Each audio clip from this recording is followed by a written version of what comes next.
The morning started like any other day for Emperor Vexthan of the Zephyrian Galactic Empire. He sat above a civilization that had forgotten how to lose. The golden throne room stretched around him, polished and silent, heavy with trophies from conquered worlds. Beyond the windows, imperial ships drifted over the capital, casting shadows across banners marked with the sigil of Zephyrian rule. For 3,000 years, that sigil had moved outward across the stars, and every species that saw it learned the same lesson. Bow quickly or be broken slowly. Vexthan reviewed the morning reports with bored precision. Another colony pacified.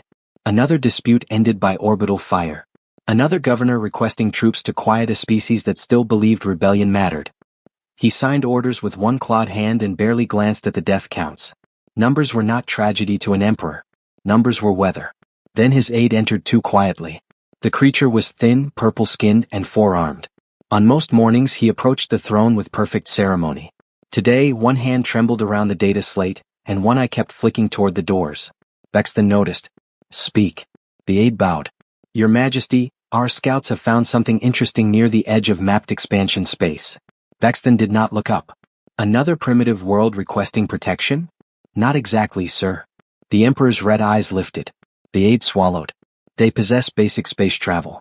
Orbital stations. Short-range vessels. Some defensive platforms. But when approached with the standard offer of imperial protection, they refuse to acknowledge our authority." For 1 second the room became still. Then Vexthan laughed. It scraped through the chamber like metal dragged over stone. "Refused?" Vexthan said. "How amusing." He extended one massive hand. "Show me this brave little world." The aide activated the projector. Blue light rose from the floor and formed a rotating planet before the throne. Blue oceans. Green continents. White storms. Crude stations orbited it like metal insects, while tiny ships moved between them in predictable lanes. Peaceful. Fragile. Unimpressive. "They call themselves humans," the aide said. "Their planet is named Earth. Scout estimates place their technology roughly 500 years behind ours." Vexthan studied the hologram with fading interest. Its cities glimmered across the dark side in delicate webs of light. No fortress moons. No shield rings. No visible armada. Nothing that suggested this world understood what had found it.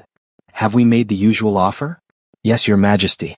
Complete surrender in exchange for survival as imperial servants." "And their answer?"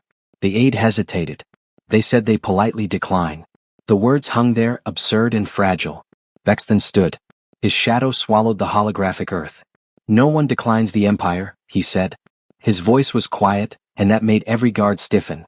Across 3,000 years, species had learned that imperial rage did not always roar. Sometimes it arrived as a calm order, carried by warships and delivered from orbit. "Send the 47th Conquest Fleet. A small demonstration should correct their misunderstanding."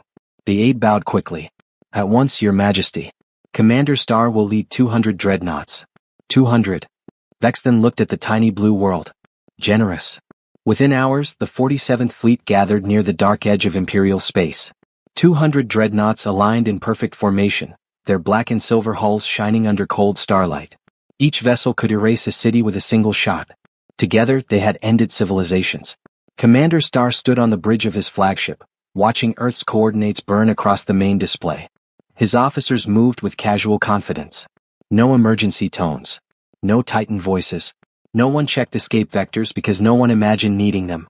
This was not a battle. It was a correction. "How many vessels did the scouts count?" Star asked. "Approximately 50, Commander. Most are small. No heavy capital ships detected." Star allowed himself a thin smile. He had conquered 12 worlds in his career. Courage or fear, the result never changed. Zephyrian ships arrived and history bent around them. "Jump to their system," he ordered. "Let's end this quickly." Space folded. 200 warships vanished from Imperial territory and reappeared at the edge of the human solar system like a wall of death. The humans would see them now. They would have perhaps an hour to panic, an hour to understand the scale of their mistake, an hour to send the apology every species eventually sent. Star waited for the first desperate transmission. Instead, his communications officer frowned. "Commander, we are receiving a message from the humans." Star smiled. "Already?" "Put their surrender on screen." The main display flickered. A human woman appeared. She was not kneeling. She was not surrounded by frightened ministers. She wore a simple uniform and sat behind a metal desk inside a command center. Her hair was short and gray. Her eyes were calm. Too calm. "This is Admiral Sarah Chin of the Terran Defense Grid," she said. "We have received your Empire's generous offer of slavery." Star's officers laughed. The woman did not. "We respectfully decline." Star stared at her. Outside the viewport, Earth waited in the distance, small and blue and silent. For the first time since his fleet arrived, the system did not feel empty. Commander Star had been insulted before. He had heard rebels curse his name while their cities burned. He had watched kings spit blood onto surrender documents. He had listened to dying admirals promise revenge with fleets that no longer existed. But no one had ever refused him politely. The bridge of the flagship held its breath. Officers waited for him to laugh, rage, or cut the transmission. Star did none of those things. He leaned closer to the display, searching the human woman's face for fear. There was none. "Admiral Chin," he said slowly, "do you understand what you are facing?" "I do. We have 200 warships in your system. We counted them. You possess perhaps 50 functional vessels. That estimate is out of date." Star's jaw tightened. The human had not raised her voice. She simply sat there, hands folded on the desk, speaking as if this were a border inspection instead of the first hour of her species' extinction. "Then let me update your understanding," Star said. "Every ship behind me can destroy one of your cities with a single shot. Your stations will fall first. Your fleet will follow. Your government will kneel before sunset on your capital world." Admiral Chen's expression softened by the smallest degree. Not fear. Pity. "We have been watching your empire expand for quite some time, Commander. We know what you do to worlds that kneel." A few officers shifted uneasily. Star heard it. "Then you know resistance is pointless." "No," Chen said. "We know surrender is." The bridge went silent. Star turned to his tactical officer. "Begin forward advance. Target their orbital stations. Leave their capital intact until I decide whether this admiral should watch it burn." "Yes, Commander." On the screen Chen did not move. "You are welcome to try," she said. Then the transmission ended. For several seconds the empty display showed only Star's reflection. His crest stood high. His armor gleamed. His fleet filled the stars behind him. Yet something about that woman's final look remained in the room after she vanished. Like a door left open in the dark. "Human vessels moving," the tactical officer reported. The display widened. Near Earth, small ships began appearing from docking ports, shadowed stations, and hidden positions around moons and asteroid lanes. More than 50. More than the scouts had reported. 100, perhaps more, but still nothing beside the armada advancing toward them. "They scatter," one officer said. Star watched the human formation break apart. Some dove toward debris fields. Others angled toward asteroids. Several accelerated straight at the Zephyrian fleet with suicidal speed. "No battle line," Star muttered. "No discipline." The first volley answered him. Zephyrian energy beams cut across space in perfect synchronized patterns. Against any known primitive fleet, the opening strike would have ended the battle. The humans were not there when the beams arrived. Their ships twisted away with impossible violence, engines flaring white, hulls skimming between streams of death so closely that the sensors marked them as hits before correcting themselves. "How are they moving like that?" "Unknown, Commander," the science officer said. "Those acceleration rates should kill organic pilots." A human craft vanished behind an asteroid, reappeared from its shadow, and crossed the distance to a Zephyrian dreadnought in seconds. "Destroy it," Star snapped. The dreadnought turned too slowly. The human ship fired. Not a beam. Not plasma. Not anything civilized. Physical projectiles slammed into the dreadnought's shield at terrifying speed. The first impacts distorted the barrier. The next punched through. The last disappeared into the hull. The dreadnought split open from the inside. Flame burst silently through its spine. Armor plates peeled outward. Escape pods scattered like sparks, then vanished in secondary explosions. No one spoke. Star gripped the command rail. Impossible. Another human squadron emerged from a debris field, struck a cruiser's engine section, and disappeared before return fire arrived. Then another. Then 5 more. They came from above, below, behind, never where the targeting systems expected them. The Zephyrian formation began to bend. Not break. Not yet. But bend. "Recalculate firing solutions," Star ordered. "Widen beam spread. Trap them in overlapping fire." For 10 minutes it worked. 3 human ships vanished under converging energy beams. Another spun apart near a ruined satellite. A 5th burned above Earth before its pilot angled away from the planet and died alone in the dark. Star exhaled. Then the humans changed. Their ships stopped entering the same lanes. They shifted attack angles, altered velocity patterns, abandoned damaged approaches, and began using Zephyrian beam timing against them. Every mistake they made once became a maneuver they never repeated. The tactical officer's voice thinned. "Commander, they are adapting." Star stared as another dreadnought went dark. Around the peaceful blue planet, the first lesson was ending. And the humans had already learned it. The battle that was supposed to last minutes became a lesson Commander Star could not stop. His fleet still had the larger guns. It still had the thicker armor. It still carried the weight of 3,000 years of conquest. On every tactical model, the 47th Conquest Fleet should have crushed the human defense screen before Earth completed another rotation. But the humans kept refusing the model. They did not hold ground. They did not defend territory like civilized navies did. They moved through empty space as if they had grown up inside it, cutting across kill zones, vanishing behind asteroid fragments, then reappearing exactly where a shield was thinnest or an engine vent was exposed. Star watched a human squadron dive between two dreadnoughts so closely that both Zephyrian captains fired at once. The human ships split apart at the last second. The beams struck each other. One dreadnought lost its forward shield. The other lost half its port weapons. Before either crew understood what had happened, the humans returned and placed 6 kinetic rounds into the gap.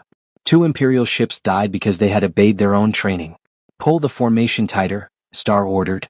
The formation tightened. The humans spread wider. "Break them with fighter screens." The fighter screens launched.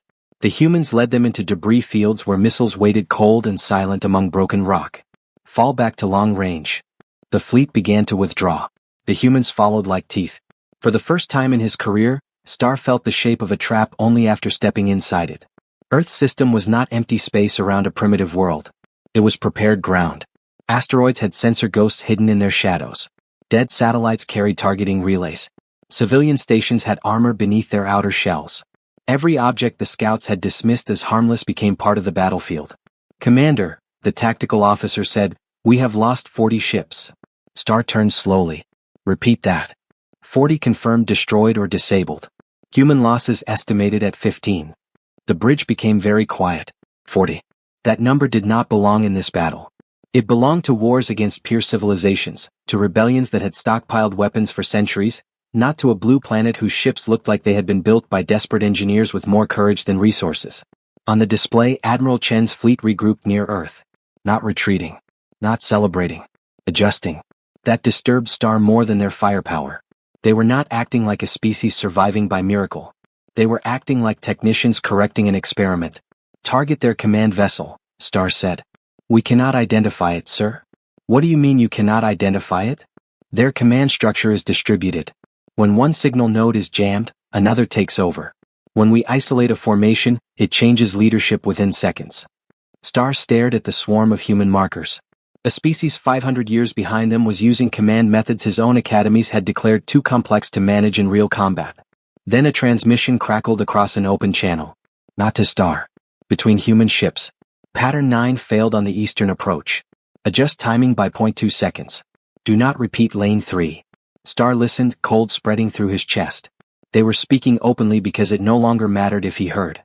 "Jam their communications." "We are trying, Commander. They are frequency hopping faster than our systems can track."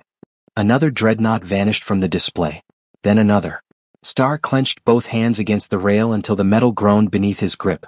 "All ships disengage from close combat. Full retreat to bombardment distance. We will reduce their orbital infrastructure and force surrender from range." His officers obeyed with visible relief. The fleet pulled back in ragged formation, bleeding atmosphere, debris and emergency signals. Human ships harassed the edges but did not overcommit. They cut engines from cruisers, crippled weapons from carriers, and let damaged vessels limp away as if deliberately leaving witnesses.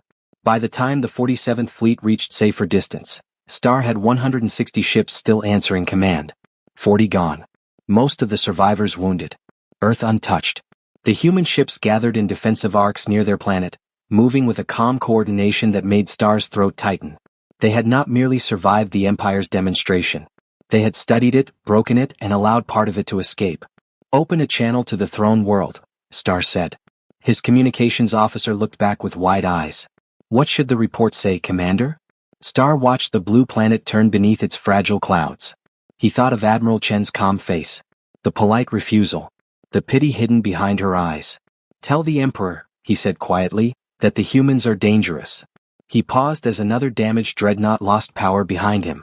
More dangerous than anything we have ever encountered. And near Earth the human fleet kept waiting. Emperor Vex then read Commander Starr's report 3 times before he allowed anyone else in the room to breathe. 40 ships lost. Not damaged. Not delayed. Lost.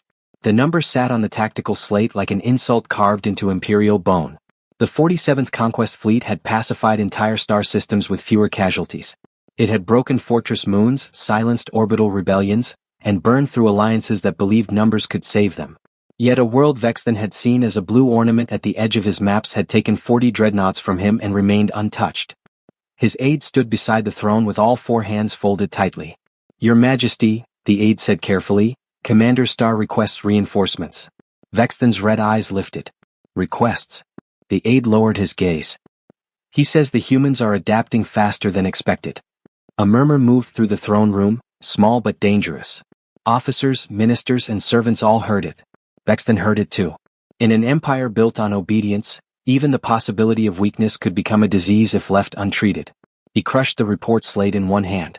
No primitive world humiliates the Zephyrian Empire and survives as an example. The chamber went still. "Send the 12th Imperial Armada," Vexton said. 800 ships. War Marshal Thexmore will command them. The aide's eyes widened. "Your Majesty, that is our 3rd largest battle force." "Then it will be remembered as mercy," Vexton said. "Earth will see a real military force. The galaxy will see what refusal costs."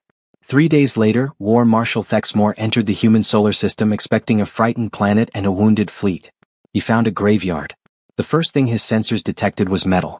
Zephyrian metal. Armor plates spun cold through the dark. Broken engine cores leaked radiation near the outer planets. Hull sections drifted in slow arcs, still marked with the Imperial sigil.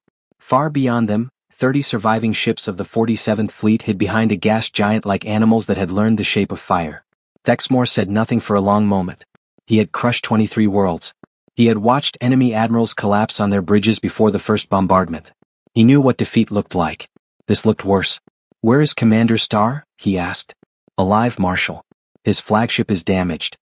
He refuses to leave the system until relieved." Thexmore looked toward Earth. The planet hung in the distance, blue and calm, surrounded by the same small ships that had done this impossible thing. Then the transmission arrived. Admiral Sarah Chin appeared on the main screen, unchanged. Same gray hair. Same simple uniform. Same calm eyes that looked at 800 warships as if they were a weather pattern moving in. "Welcome back," she said. "I assume this is about the surrender offer." Thexmore stepped closer to the display. "I am War Marshal Thexmore of the Zephyrian Empire.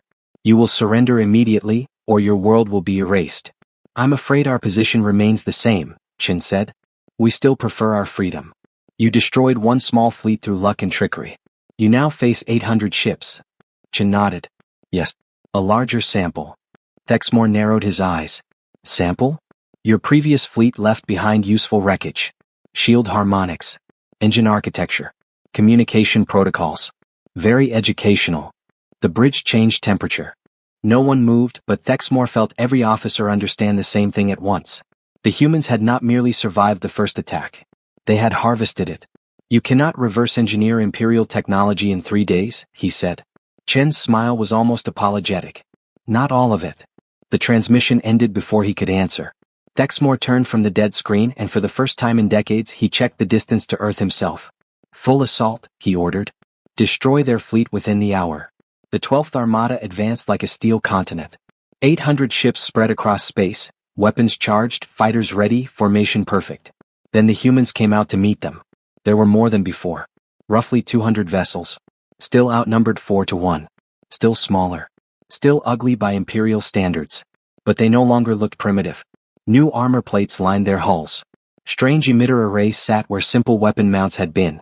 Their engines burned cleaner, brighter, and colder. Thexmore saw Zephyrian design principles twisted into shapes his own engineers would have called reckless. Then the first human volley struck. A projectile passed through a dreadnought's shields without resistance and detonated inside its engine room. The ship died before its captain finished reporting the hit. "Marshal," the science officer whispered, "they have tuned their weapons to our shield frequencies." Another human squadron cut across the formation, firing near-light kinetic rounds with explosive cores. Imperial shields flickered, confused by their own stolen mathematics. Armor split. Engines failed.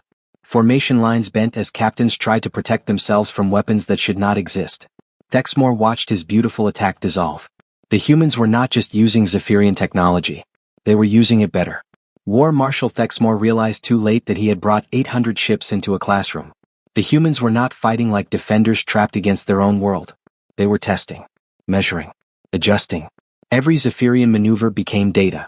Every shield fluctuation became a weakness. Every counterattack taught them something they used before the next minute ended.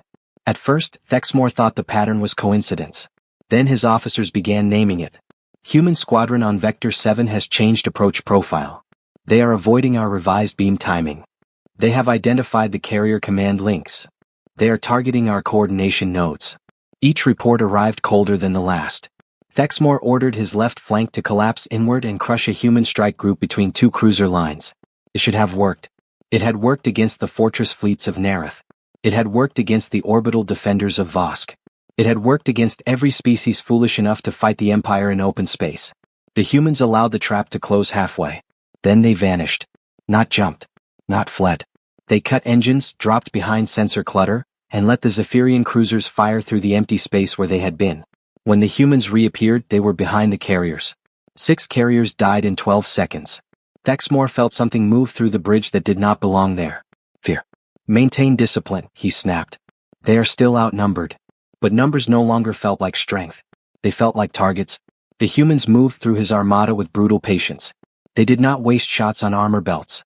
They did not fire at shields unless they were ready to exploit the exact moment of collapse. They struck engine regulators, shield projectors, communication spines, fighter bays, command antennas, anything that made a larger ship slow, blind, or alone. A Zephyrian dreadnought could survive punishment that would vaporize a human vessel.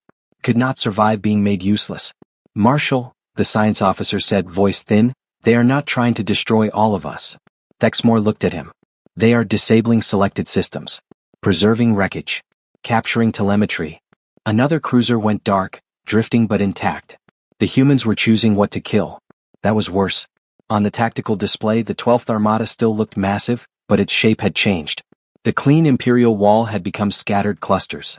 Ships overlapped fields of fire. Fighters broke formation to chase human craft that were already gone. Captains began making local decisions without waiting for orders, and every independent choice gave the humans a new seam to cut open. Thexmore opened fleet-wide command. All ships, stop pursuing individual targets. Reform around the flagship. Establish defensive sphere. The order should have restored control. Instead, the humans attacked the movement itself. They struck ships as they turned. They hit exposed engine plates during course correction. They sent missiles into the gaps that appeared when vessels adjusted formation. The defensive sphere formed slowly, bleeding ships at every angle. Then a human cruiser appeared beside Thexmore's flagship. It was too close. Too large to have slipped through. Too confident to be a mistake. Fire all starboard batteries. The batteries turned. The human cruiser fired first. One round crossed the shield boundary without triggering an alarm. It passed through Imperial defenses as if invited, struck deep inside the engine section, and blossomed into white fire. The flagship lurched. Lights died. Alarms screamed. Crew members slammed into consoles as emergency seals dropped across the bridge. Damage report. Thexmore roared. Primary engine crippled. Secondary drives unstable. Shield harmonics compromised. How did they bypass us? The science officer stared at the data, pale beneath his scales. They matched our shield frequency exactly. Thexmore looked at the human cruiser on the display. It was already gone, hidden again among the debris and weapons fire. Exactly. Not approximately. Not crudely. Exactly. The battle dragged into its 6th hour, but Thexmore no longer believed it was a battle.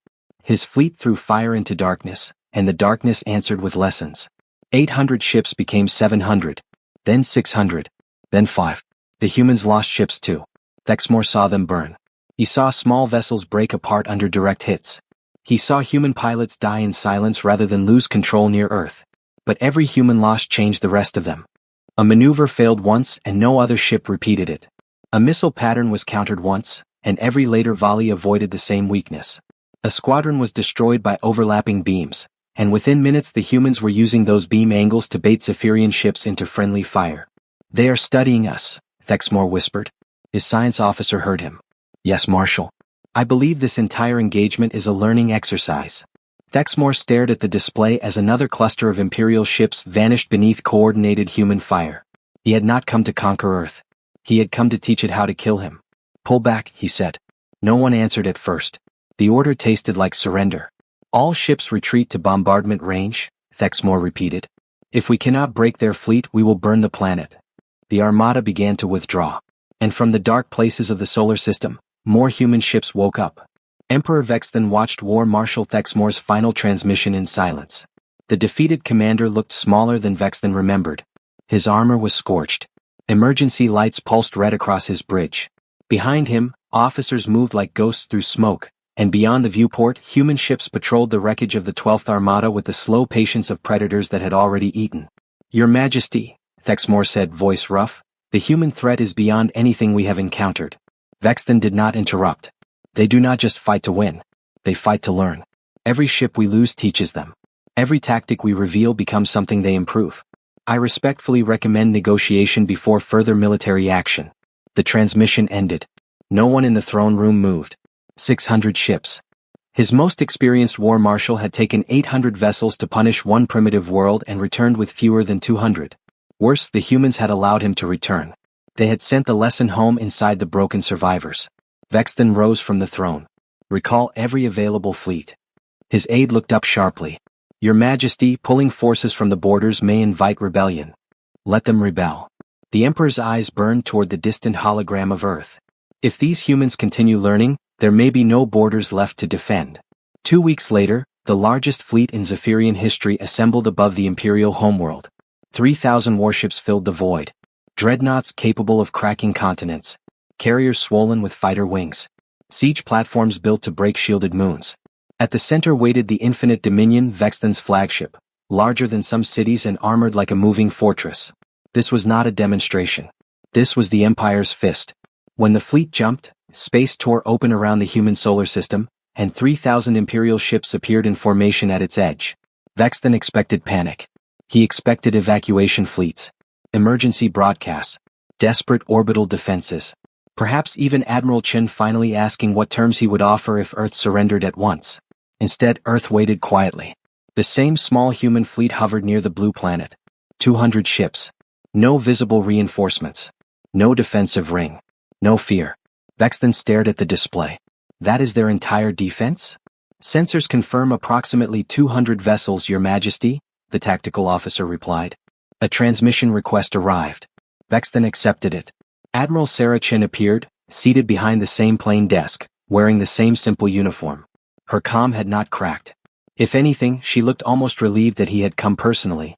"Your Majesty," she said. "An honor." "You faced 3,000 ships," Vexton said. "The greatest military force ever assembled in this region of space." "It is impressive," Chen admitted. "Then you understand resistance is over." She tilted her head slightly. "May I ask why you brought so many ships to deal with our local patrol?" The Emperor's claws tightened on the armrest. "Local patrol?" Chen's expression remained polite. "You keep referring to this as our military force. It destroyed 2 of my armadas." "Yes," she said. "Our Coast Guard has performed above expectations." For one moment, Vexton did not understand the words. Then he did. The bridge around him seemed to stretch into silence. "Coast Guard," he repeated. "System defense. Pirates, smugglers, unauthorized incursions. That sort of thing." Vexton leaned forward. "Where is your real military?" For the first time, Admiral Chen smiled. "Busy." The transmission ended. Before Vexton could speak, alarms erupted across the bridge. "Your Majesty," the communications officer shouted, "priority messages from the Empire." "What messages?" "Unknown human fleets appearing in our systems. Major worlds. Industrial centers. Military bases."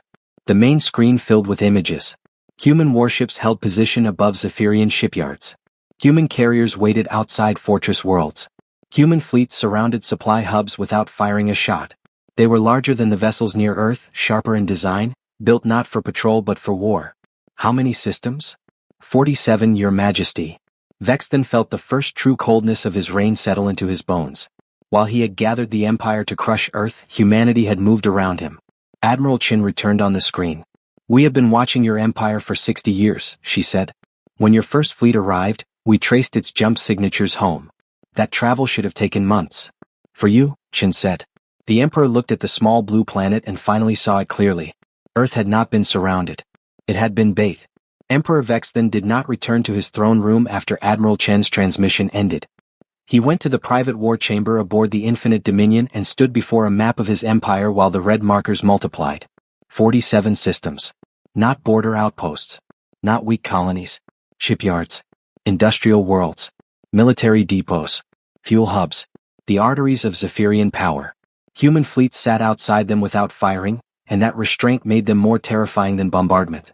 They were showing him the knife before deciding whether to cut.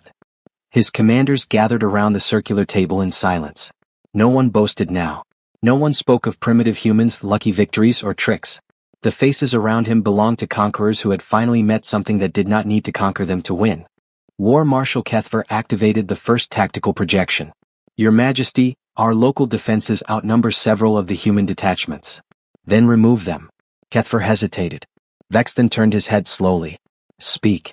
Based on previous engagements, numerical superiority may not translate into victory. If we attack one human position, they will learn from that battle. If we attack all positions at once, we risk teaching them our entire defensive doctrine across 47 systems simultaneously. The words landed harder than an accusation. Admiral Zextara, the Empire's chief strategist, brought up a second display. Their deployment speed is beyond our models. These fleets did not simply respond to your arrival at Earth. They were already positioned along likely approach paths, waiting for confirmation. Vexthan stared at the blue lines stretching from human space into his empire. You are saying they planned this before we attacked them. I am saying they planned for us to attack them, Zextara replied. Possibly years ago. Perhaps decades. The chamber seemed to shrink. For 3,000 years the Empire had discovered worlds, judged them, approached them, offered chains disguised as order. Every first contact had belonged to Vexthan. But Earth had not been found. Earth had allowed itself to be noticed. Why reveal themselves now? He asked. Zextara changed the projection. Green worlds appeared along the Empire's future expansion corridors. The Andorian Republic. The Crystalline Confederacy. Independent civilizations Vexthan had already marked for eventual absorption. Human ships have also been detected near these regions, she said. Not occupying them. Guarding them. Vexthan looked at the map and understood the shape of the trap completely. Humanity had not moved to protect Earth. Humanity had moved to stop the Empire. They are appointing themselves guardians, he said. No, Thexmore said from the far side of the table. Everyone looked at the defeated war marshal. His voice was quiet. They are not appointing themselves. They are demonstrating that they already are. No one challenged him. Vexthan walked to the viewport. Beyond the glass, 3,000 Imperial ships hung in perfect formation, the greatest force his species had ever assembled. Hours earlier, that sight would have filled him with certainty. Now it looked gathered in one convenient place. Options, he commanded. Kethver answered first. We can force a decisive engagement at Earth. All ships against their local defense force.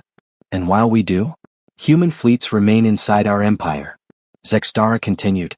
We can threaten one of the neutral worlds they protect. Thexmore shook his head. They would answer by striking our shipyards. They have already positioned forces for it. Then a fighting retreat, Vexthan said. Consolidate the core. Abandon the outer systems. That buys time, Zextara said. Not security. Their faster-than-light advantage means no line we draw stays closed. The room fell silent. Every path led to the same place. Not extinction. Not immediate defeat. Something worse for an emperor. Irrelevance. Zextara finally spoke. There is one remaining option. Vexthan did not turn. Say it. Accept negotiation. The word should have tasted like surrender. Instead it sounded like survival. We would preserve the empire, she said. Current territory. Internal rule. Administrative authority. In exchange, we end conquest and enter partnership under terms that allow both powers to benefit. You believe humans will honor that? Thexmore looked toward Earth, where the small Coast Guard fleet still waited. They could have destroyed us already, he said. Instead they asked to talk. Vexthan closed his eyes. For 3,000 years, his empire had survived by forcing others to adapt. Now the universe had placed humans before him, and demanded the same. 3 hours later, Emperor Vexthan sat across from Admiral Sarah Chen inside a neutral station that had not existed when his fleet arrived. That detail bothered him more than the guards. The humans had built it between hostile armadas with the casual efficiency of a species that treated impossible logistics as scheduling. Its walls were plain. Its table had no throne, no raised platform, no symbolic advantage. Here power did not need decoration. Your Majesty, Qin said. Thank you for agreeing to meet. I did not agree because I wished to. I know. That answer almost angered him. Almost. But the anger had nowhere useful to go. His fleets were surrounded by choices that all ended badly, and the woman across from him looked like she had already calculated which failure pride would choose first. You could have destroyed my empire, Vexton said. Instead you ask for negotiation. Your people are not our enemy, Qin replied. Your method of expansion is. You object to conquest. We object to waste. Qin activated the table display. The Zephyrian Empire appeared in red, surrounded by green neutral worlds and blue human positions. The numbers filled the air. Occupation costs. Rebellion losses. Supply delays. Garrisons pinned to worlds that hated them. The humans knew his empire better than some of his ministers. We observed you for 60 years, Qin said. Every campaign. Every surrendered world. Every revolt you buried and then had to bury again. 60 years, Vexton whispered. We thought we discovered you. No, Qin said. We allowed contact once your expansion approached worlds we were unwilling to see enslaved. The Emperor looked at the map. Andorian space. Crystalline space. Smaller civilizations he had marked as future territory. To humanity they had been warning lines. What are your terms? Your empire keeps its current borders. Expansion through conquest ends. Worlds may join voluntarily with rights and representation. Neutral worlds remain neutral unless they choose otherwise. In exchange we share selected technologies. Faster travel. Energy systems. Manufacturing methods. You share administrative experience and regional infrastructure support. You offer partnership while holding a knife to my throat. Chen's expression did not change. We are showing you that the knife exists. That is different from using it. He hated that she was right. And if I refuse? Then we reconsider our policy of non-interference. No threat followed. None was needed. Vexton looked through the viewport. His 3,000 ships floated beyond the glass, once the pride of a conquering empire. Now they looked like witnesses. One question, he said. The fleet defending Earth. Your Coast Guard. How many vessels does your actual military possess? Qin was silent for one carefully measured second. Approximately 15,000 active warships, she said. Another 20,000 in reserve. Production capacity is substantial. Vexton sat back slowly. His entire empire had fewer than 5,000 military vessels. The room did not spin. That would have been Kinder. I accept your terms, he said. 6 months later, the Terran-Zephyrian Accord was signed. The empire remained, but its conquest ended. Trade routes opened where invasion corridors had once been planned. Some border worlds even joined voluntarily after guaranteed rights made the offer different from a chain. Vexton's empire grew smaller in ambition, but stronger in stability. Then his aide entered with a new report. Your Majesty, long-range sensors detect 5,000 hostile ships approaching from the galactic core. They are demanding tribute from worlds in their path. Vexton looked up. 6 months earlier that number would have chilled him. Now he only smiled. Contact Admiral Qin, he said. Tell her we may have a security situation developing. Should I mention their fleet size? Yes, Vexton said, turning toward the window where trade ships crossed the sky. I suspect she will find it interesting. And for the first time in 3,000 years, the Emperor felt sorry for the invaders.